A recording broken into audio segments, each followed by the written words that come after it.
start at the beginning, though. At the very beginning, what made you want to become a wrestler? We all have things that make us want to get into the business. What made you want to do it? Yeah, so like many of the guys in the business, I grew up as a fan.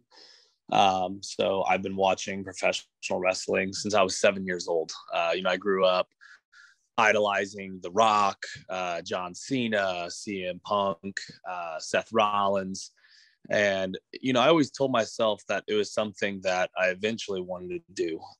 So after college football was done and over with, well, actually wasn't necessarily done and over with. After my sophomore season, I just really lost my passion for football and just really wanted to go all in on professional wrestling. And I think now looking back on it, the big thing that I love the most about doing it is I watch professional wrestling like many people to escape what was going on in their life.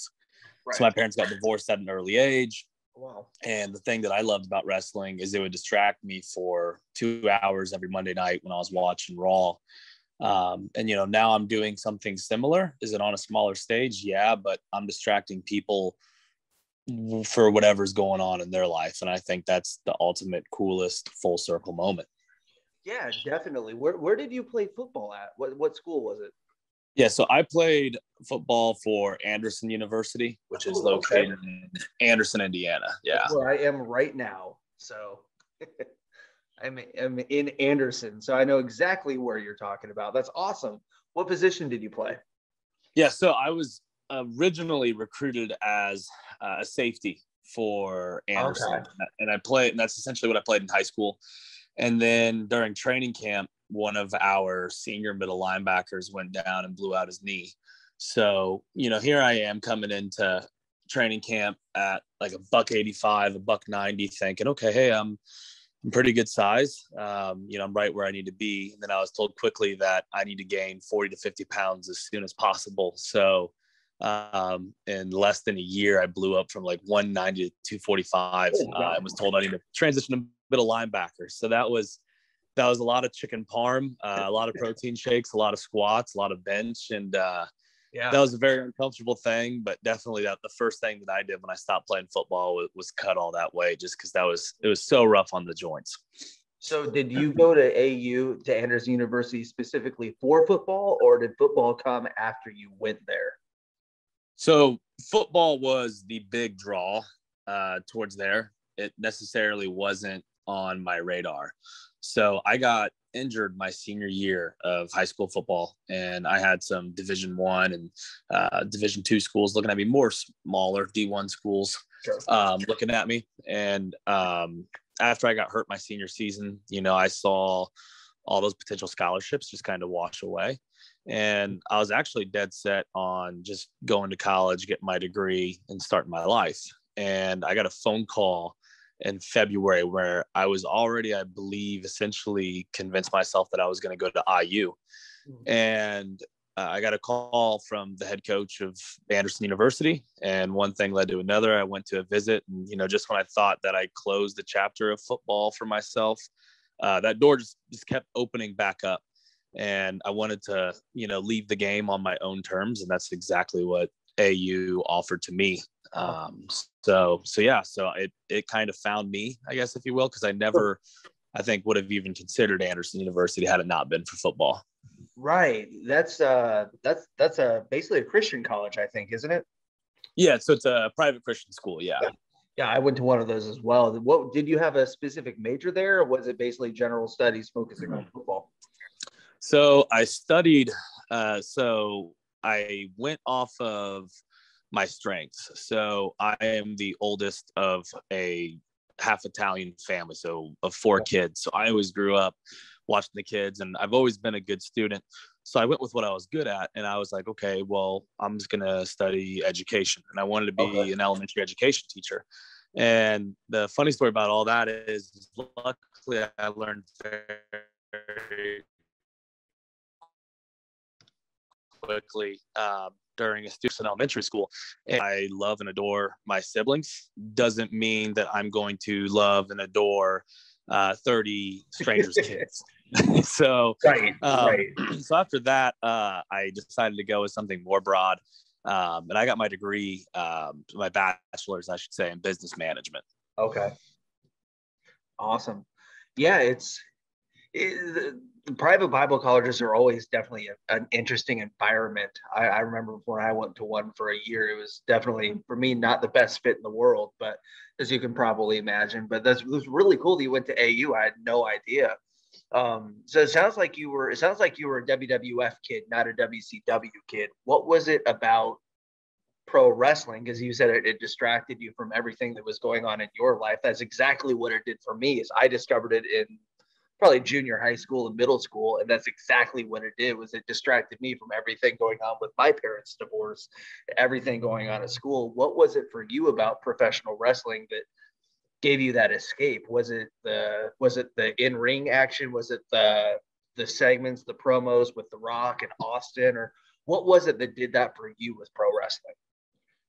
So I think it was the action and entertainment. So my first memory of watching wrestling, so my dad would watch it every single Monday night. You know, he'd watch Monday Night Raw, he'd watch SmackDown, he'd watch WCW, he'd watch everything. He's a huge wrestling fan.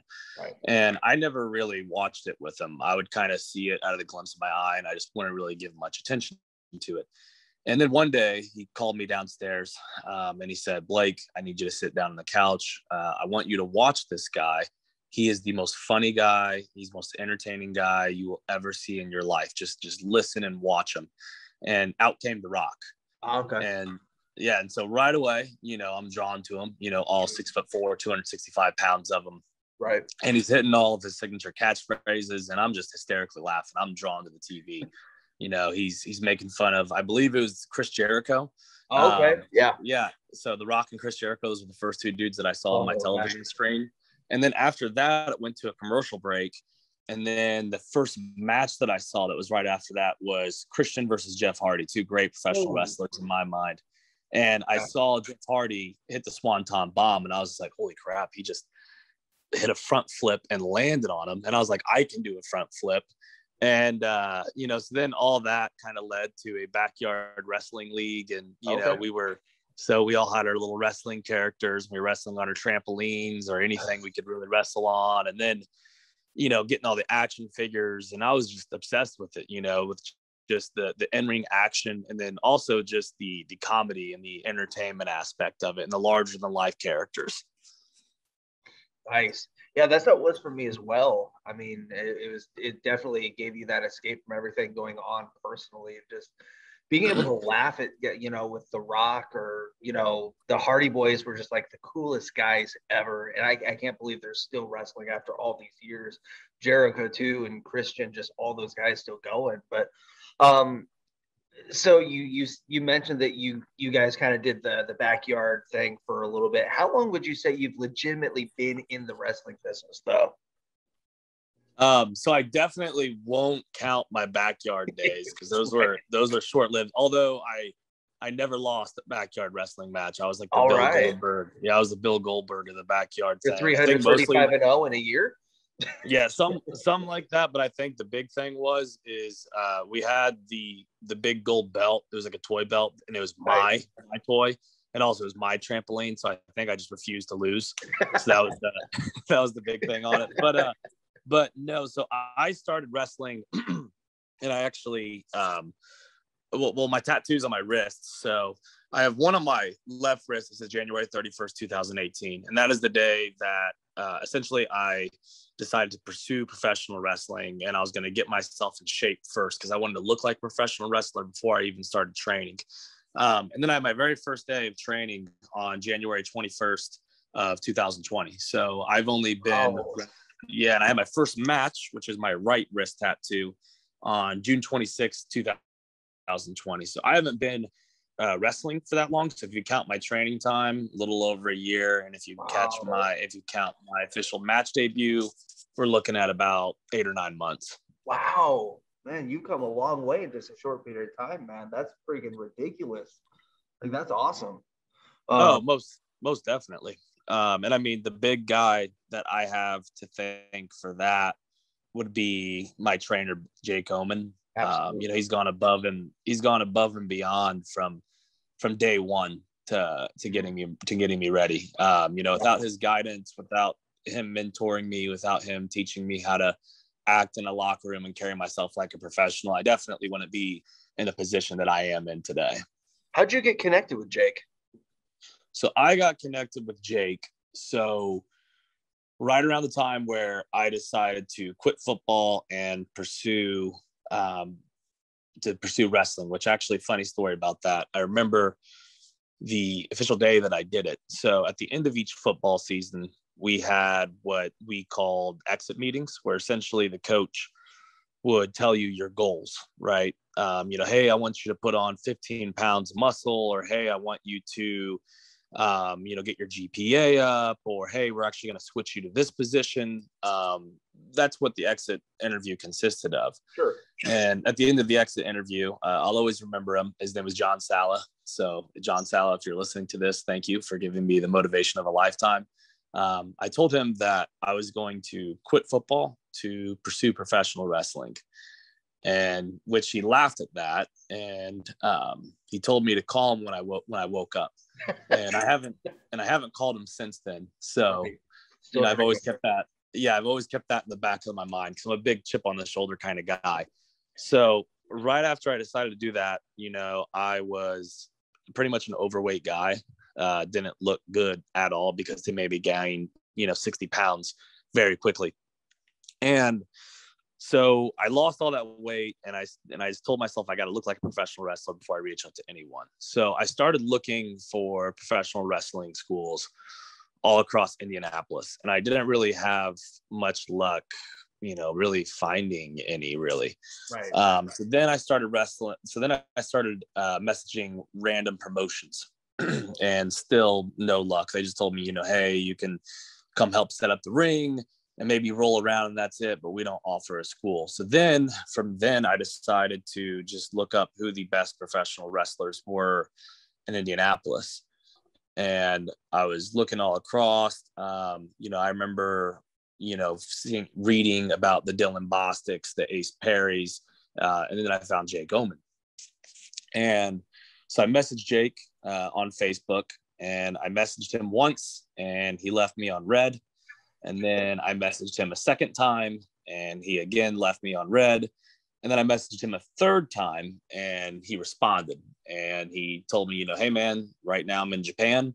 As soon as I get back, if you'd like to, grab a bite to eat, talk about the business, then just let me know. So I had to message him 3 times, because I really wanted to learn from the guy. And I thought it was cool that at that time he was in Japan, because going to Japan was always one of my goals. And I've always loved Japanese wrestling. Yeah. So him and I, we meet a few weeks later when he gets back to America. We meet at a Subway on State Road 37 in Fishers, Indiana. And I remember as soon as he walked in, I was like, holy crap, I do not look like a professional wrestler. Because if anyone's ever seen Jake in person, he has a very distinct look. Yep. And I just remember being a little intimidated. I was like, okay, maybe I'm getting in the wrong business. And we had a 3-4 hour conversation about the business. Wow. And unfortunately, I left that meeting unable to get him to agree to train me. But what I did get him to agree to was, hey, man, you seem like a pretty cool guy. If you want to come to a few shows with me and check it out with me, you're more than welcome to. But yeah, to start, and so essentially I rode to him with shows for, 5-6 months. And I just kept on bugging him for almost a year. And then finally he caved in, and he agreed to train me. And then from there, the rest was history. Wow. Oh, that's awesome. We'll get to WCWO here in a little bit, because I know I think he's part of the reason you're at WCWO, and that's a big part of your story right there. But where did the money moniker, the money nickname, Blake Money Wright, where did that come from? Where did that get birthed out of? So I remember a couple months into training, Jake began to tell me that I needed to look for a gimmick and I needed to look for a character. Mm-hmm. And I remember shooting out some really bad gimmick names. One that him and I will always joke about is I wanted to go by Kobe Cobain for a minute. And he laughed at me. He's like, no, like that's the worst possible thing you could ever think of. Like, that's just awful. Like, it's a horrible work name. And so I was like, okay. So then I went back to the drawing board, and I began to think about some of my biggest influences. So in college, I lived a pretty fast and crazy and party filled lifestyle. And I remember in college, they used to joke with me, and they call me Johnny Football, as a joke, because Right. they're like, oh, you're kind of like Johnny Manziel, That's not good. yeah, you kind of, you party hard on the weekends, but somehow you show up and you still play on Saturday. So they kind of joked with me and started calling me Johnny Football. And then my favorite wrestler, my biggest influence as I was training was Ric Flair, and still is Ric Flair. I idolized Ric Flair. His 30 for 30 completely changed my life. And so I kind of had those two things going on. And I just remember one day in training when him and I, at the end when we were done, he's just like, yeah, he said, okay, you got Johnny Manziel, you got Ric Flair. And I forget how exactly it all came about, but he's like, you're the number 1 overall pick, Blake Money Wright. You're the number 1 overall draft pick. And Jake came up with all of it. And I was like, he's genius, just because it fits everything with my college football background. I feel like it fits my personality. It's not really necessarily a gimmick, I would say, just something that's pretty much just who I am, just maybe turned up a few notches. It's more like a persona than a gimmick, I feel. Oh yeah, most definitely. Yeah. If anybody has spent a Saturday night with me in Broad Ripple, Indiana, they know that's Blake. I have not done that. I'm going to take your word on that, though. Oh yeah, just drink a lot of water beforehand. Yeah. Would probably die now. Drinking days are way behind me, so can still put it away, but not as well. Take me through just a day in the life of Blake Money Wright, the person Blake Wright. Your normal job. What does your day look like? Because I mean, you're a hustler, man. You work your ass off, because I know you do your regular job. You're in the weight room. You're at practice on Tuesdays and Sundays, and the shows Friday throughout the week. What does your week look like? Yeah. So, for the most part, man, I mean, I'm always out and about. I'm always doing something. So typically, I roll out of bed around 5:30, 6 a.m. Usually I'll do about an hour of cardio just to start my day. So then that'll take me to about 7 a.m., hop in the shower, get my vehicle, go to work. I am a project manager in construction. That's what I do. So that's a 40+ hour work week. So doing that, then as soon as I get off of work, I'm going straight to the gym and lifting for an hour or two. Got a tan, because you got a tan to be in the business. I feel like you got to have, that look to you. And then, my average week, Tuesdays, I started wrestling on Tuesdays now, actually just this week. And if I'm not wrestling on Tuesdays, then I'll be at training on Tuesdays in the ring for 3 hours, and that's brutal. Hopefully here soon on Thursdays, I'll be wrestling at shows. Fridays, I'm at WCWO every single Friday night. Saturdays, I'm somewhere, whether it's Franklin, Ohio, whether it's Louisville, Kentucky, or South Bend, Indiana, wherever I can get work, I wrestle on Saturdays. I don't remember the last time I had a Saturday off. And then Sundays, usually I'm at another show too. And if I'm not booked at that show, then I'm somewhere else. So usually I'm at least wrestling 4 to 5 times a week. And I work wherever I can work. I don't care if it's at an 8-year-old's birthday party, because I've done that, or I don't care if it's on television, because I've done that now too. I'll be wherever I can work. And I feel like that's the mindset that you have to have. If you want to make it in this business, and you want to get, if you want to get as popular, and if you want to get as good as you can get at an early age. Absolutely. What's a rate? What's a gnarly? Because a lot of people, even me, until I started coming around and getting into the business and coming to practices and watching you guys go, a lot of people don't realize how grueling a professional wrestling practice training session really is. Can you tell people a little bit, shed some light on what an actual pro wrestling practice and training session is really like for you guys? It's not for the faint of heart, man. It's not easy to do. I'm tired just watching you guys do it. Yeah. First off, everything we do, it hurts. I won't sugarcoat it. Everything we do, it hurts like hell. Yeah. So there's that, but it's so hard to describe to just a normal person. But one of the analogies that I have is you turn a treadmill up to its full speed and you sprint on it and you keep falling off, and you might get a few cobwebs knocked loose. You might start bleeding a little bit. Your body might be hurting, but you have to keep on getting back on there. And I mean, it's grueling. It's a 3+ hour session of a lot of cardio, a lot of lifting, because you're lifting human bodies. You're getting slammed, you're getting struck with various strikes. You're getting put in various submissions. It's not an easy thing. If you really want to take it to the next level, training's an imperative thing. There's a reason why there are several dudes who have been in the business for years, almost decades, and are still training, just to get better, because wrestling is something that you never fully perfect. There's always something to get better at. And yeah, training, it's not for the faint of heart. I've played college football, and I've had college football 2-a-days, and one wrestling practice is harder than a college football 2-a-day. Yeah, I always wanted to get into the ring until I watched you guys' practice, and I don't think I can do that. It's so hard. It's had whole nother level of respect for anybody who can make it through one of those practices and then perform on Fridays or any other day of the week. It is not easy to do. So, yeah, I mean, I've seen guys who are dang near bodybuilders. I have seen former NCAA athletes. I have heard stories from Jake, my trainer himself, of former NFL players, former NBA players quitting after one day in the ring because it's too hard. Yeah, there's stories of MMA fighters who go through the MMA training and then go to one pro wrestling training. They're like, this is harder than anything I've ever done.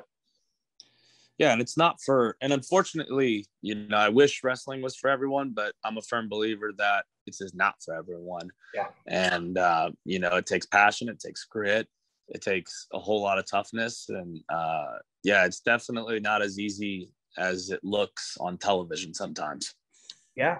And you've been pretty much, you like you said, you're all over the place. WCWO, RCW with Brutus Dillon up north. You New Wave Professional Wrestling. You think you wrestled, worked for Jimmy Wang Yang's promotion, I believe. Yeah. So how I got connected with Jimmy. So I always joke with him that Jimmy is my wrestling grandpa, because Jimmy Wang Yang, he trained Jake Oman, my trainer. So I always joke with him that he's my wrestling grandpa. So that's been nice. But yeah, so, and then also recently, I've recently debuted for OVW, Ohio Valley Wrestling. Yep. I've worked for XVW in Franklin, Ohio. I've worked for a various amount of different promotions. And I think, anyone that's listening to this, that's training or considering getting in the business, that's what you have to do. You can't just work for your hometown once a week. You have to get out. You have to take chances. You have to grow your fan base, and it's all about reps. Can you talk a little bit about what the experience at OVW was like? You were texting me a little bit about it last night and how awesome it was, but hooking up with Al Snow down there, having a dark match to try out, and then having your match on television as well. I mean, what was that night like? What was that experience like? Because it's a whole different animal doing TV, I would think. Yeah. So, I was definitely blessed and fortunate to be there with how new I am to the business, because there are people that have tried that to get there and they haven't had the same opportunities that I am. So first off, I'm very grateful for that opportunity. But, walking in, I was definitely a little nervous, just because when you walk in, to that venue, you see a picture of Kurt Angle, CM Punk, John Cena, Batista, Randy Orton, Jim Cornette, and Elijah Burke. The wall just keeps on continuing. Brock Lesnar, Shelton Benjamin. I can go on and on and on. Yeah, there's a great legacy that was left behind there. So to be working for the same promotion as those guys, it was definitely an honor. So I was definitely taken aback. Walking in there and seeing how a televised professional wrestling set is ran. So I was super fortunate to be there. I was definitely a little nervous. Then meeting someone else now, someone that I watched at a very young age, and being able to learn and have a conversation with him. And, it's such a high class place there. The locker room is amazing. The production is next level there. And I was truly, truly blessed to be there. But yeah, it was great. I was happy to be able to have 2 matches, to have that dark match. Really enjoyed that. And then to be on television too, that was an awesome experience. And hopefully it's the first start of a very long lasting relationship between us. Absolutely. We hope so, man. Cause you've busted your ass at WCWO. Let's get into that, man. WCWO, for one, we've said it a couple times. You and I started there on the same night. Your first night was my first night, which was very cool. But coming into WCWO and the journey you've had there is very special, I feel like. Was Jake the one that brought you into WCWO and can influence you, going there? Yeah, you could say that. So when I first started out in the business, I was really only getting bookings up in the northern Indiana area. And I was fine with that. I didn't mind making that drive. But, growing up as a kid, I always heard about WCWO in downtown Indianapolis. And I knew that it ran every single Friday and that I should absolutely, have a place like that where, it's close to home and it's a guaranteed booking every single week. Yeah. So, it's no secret. There was, some social media talk about WCWO. And it was something that I talked to my trainer about. And, for him, anything that I do in my career, I always run through him and I get his opinion and his 2 cents on it. And he encouraged me to go there. So I showed up there on August night. I have the exact date on my phone because I have every single match that I ever had, but I don't have it on me right now. But it was just a late August night. Showed up there alone. And that was the very first ever show that I went alone at, because I believe Jake, usually he rolled with me at that time, but I believe he's on vacation. Okay. And so I showed up there alone. I remember messaging Joey, asking if I could be on and send him a couple paragraphs and, hey, here's my most recent match. If you could use me, that'd be great. And he said, yeah, come on down. And I remember the first night I walked down there, I was a little nervous, walked in the back there. I was getting to know all the guys throughout the locker room. And these were the first time that I've ever met these guys because I never worked on a show with them. And I remember being on first against Damon Reel. If he's listening, yeah. I love that guy. He's a great dude.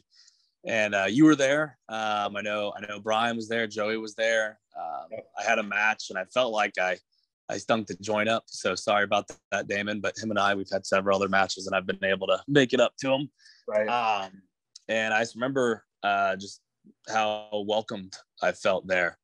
And I remember sitting next to Joey and watching a few matches and just trying to, learn as much as I can from him. And one thing led to another. And I've been there almost every single Friday since then. Yeah. And your rise at WCWO, I think, started, it just seemed like things really started to click probably around October or so, October, November, December, a couple months in. And the promos you started to cut really started to catch fire. The fans really started to get behind you at WCWO to the point that you're now the the top guy. You're the champ at WCWO. Seeing the fans get behind you as quickly as they did and as strong as they did, you and I haven't really gone in depth about that yet.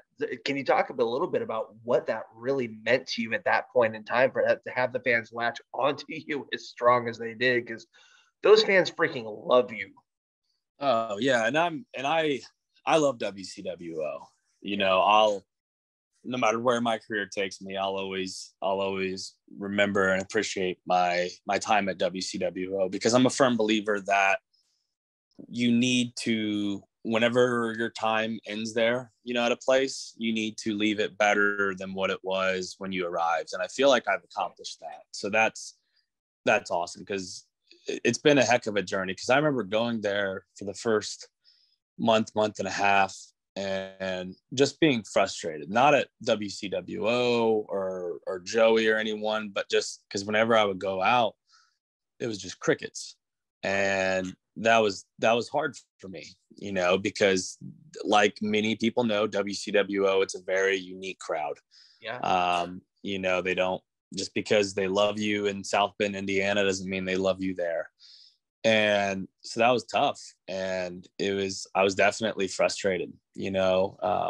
I was getting great opportunities, but I wasn't making the most of them. And the crowd just wasn't getting behind me. And that was frustrating, but it put a chip on my shoulder. It motivated me. And I just told myself, you know, hey, one day I'm going to be the top guy there. And one day I'm going to get that championship, and I'm just going to keep on working as hard as I can to get there. And I remember the first match that I had there, that really got a good crowd reaction. We really started to make something happen, was against Buck Sexton. That was the first time that they chanted my name. And I was like, okay, we're on to something. And thank you, Buck, for that match. You know, he really got the crowd behind me. He did his job perfectly as a bad guy. And then the next week I had a match against Corey Storm, and absolutely love Corey. He's one of my good friends in the business. Him and I tore it up. That was on Halloween, I believe. Yes. And things were looking up. And I just kept on building and building and building and building. And then that's when I really started to work on my character development. And I just told myself, okay, I got to have super entertaining promos. And I studied, you know, so many of the guys that I idolized as a kid, you know, my promos. And I really, you know, I even studied how Johnny Manziel talked. I studied how Ric Flair would talk in promos. I just studied psychology to how to get people's attention. And I really just started to dive deep in them. And those promos started getting all these good social media reviews. Yeah. Because I remember when I was cutting promos really early on, Joey would tell me, you know, hey, you're coming off too heelish. And he was absolutely right. I was coming off too heelish in those promos. And I listened to him, and I talked to him for advice. And that's when I really mastered the art of a babyface promo.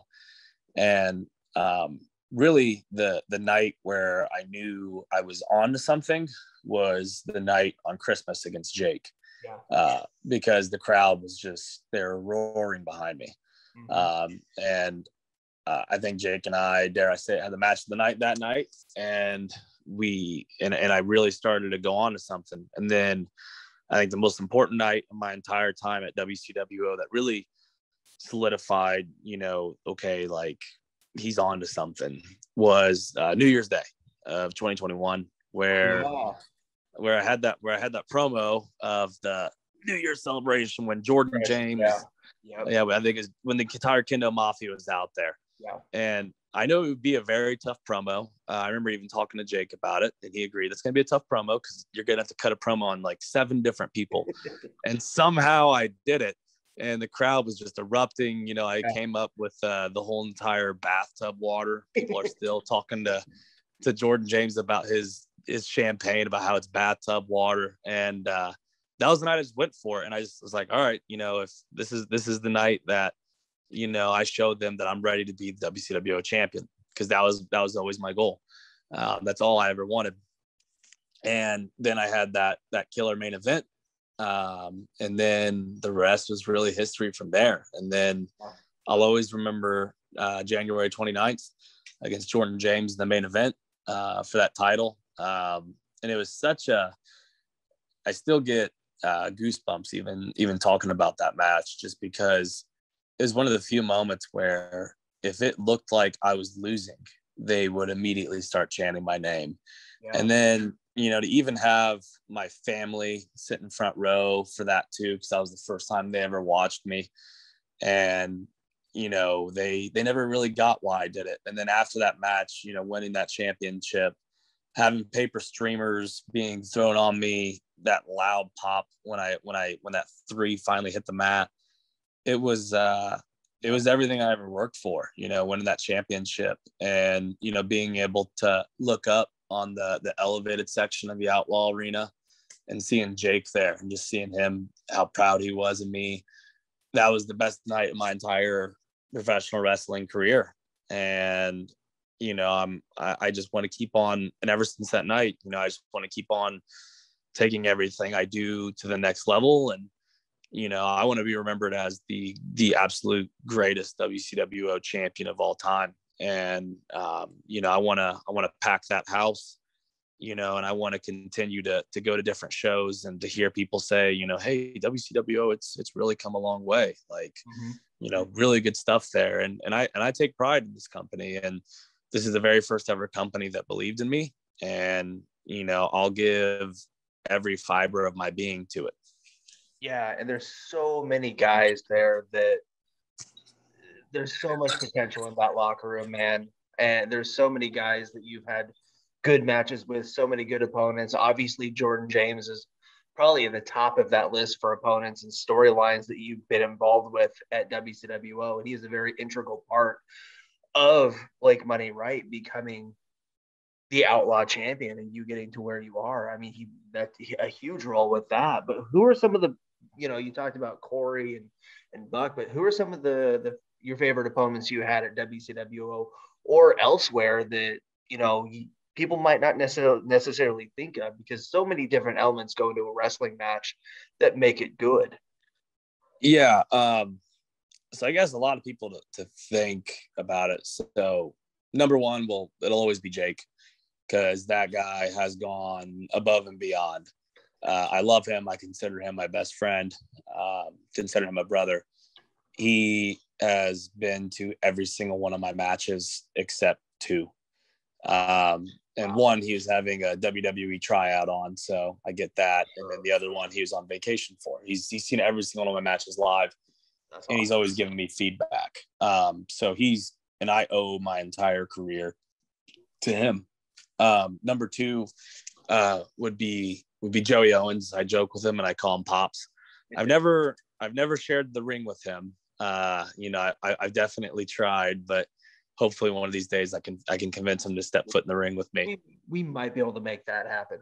Yeah, because that's one that I want bad, but I owe a lot to him because he believed in a kid who was 6 months into the business to carry the championship for his company, and he believes in me. He always talks about all the potential that he sees in me, and he wants to do everything he can to get that out of me. And I don't know if I'm allowed to cuss on here, but I don't give a shit what anyone says. I don't give a shit what anyone says about him. I love him. Joey Owens is a fantastic human being. And that's another guy I owe my career to. Yeah. Now that I just wanted to get, so those 2 are the most important by a country mile. So I want to make sure that they get their spotlight. But another guy that really helped me out in my career was Vinny Vichetti. I only wrestled him once, but it was back at that time when I was frustrated and I was like, man, I can't get the crowd to get into me. He pulled me aside and he's like, look, kid, you're great in the ring. You got a great body. You got a $1 million face, but the crowd can't get into you because your music, you need to change it. It's way too heelish, because I was coming out to Can't Tell Me Nothing by Kanye. He's like, you need to get music he's like, you need to get a song that the crowd can get into. And then I found Forbes by G-Eazy, and everyone knows who I am when I come out with that. And there's a sick little little beat drop in the song that I perfectly time out, and the It's crowd got that always loved that part. Boom, boom, Yeah. at the very beginning, you know. Oh yeah. Yeah. And the crowd they can get into it, and I listen to them for that. And then, you know, he told me, you know, hey, try wearing something different to the ring, and, you know, try making eye contact, and just taught me, you know, a few of the tricks of the trade, if you will. And he helped me out a lot, and he was a big influence on me. And then some guys that, well, obviously Jordan James is up there. Him and I have had fantastic matches. You know, we always joke with each other. He calls me Flyer, and I call him Dusty, you know. So absolutely love that dude. Chemistry's there. Him and I can have a match and with blindfolds on, and that's how much chemistry there is there. And then some guys that not a lot of people really know about, I guess, from a WCWO perspective. There's a wrestler named Russ Jones in South Bend, Indiana, who motivates me on a daily basis. That dude is crushing the gym every single day. That dude's that dude is terrifying to look at. Oh yeah, big Russ Jones. He's one of good friends of mine. He's given me feedback on my matches. He had a match with me very early on in my career that really motivated me early on, and he's someone who's always brutally honest with me, so I appreciate him. There's another guy named Scotty Young in South Bend as well, who love partying with the guy. He gives me feedback on my matches as well, and like Russ Jones and like Jake and like Joey, he's a very honest person when it comes to my matches. And really, the biggest person that inspired me and convinced me that wrestling was for me was actually the night of my very first ever match. And his name is Matt Cross, also known as Son of Havoc. Lucha Underground. I remember it was the night of my first match with Jake, and we were wrestling at RCW in South Bend. And after the match, Scotty Young came up to me and he told me, you know, hey, Matt Cross wants to talk to you. So I'm nervous, you know, because this is a name. This guy's made a career off of wrestling. And what's that? That's big. I mean, yeah. Oh yeah. And I sit down next to him, and he's like, that was your first match?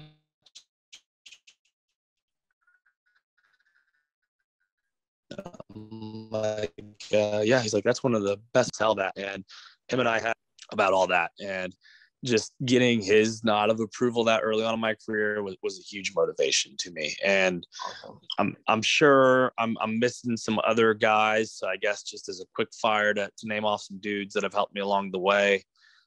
Hillbilly Jed, he's a great veteran to have in a locker room every Friday night.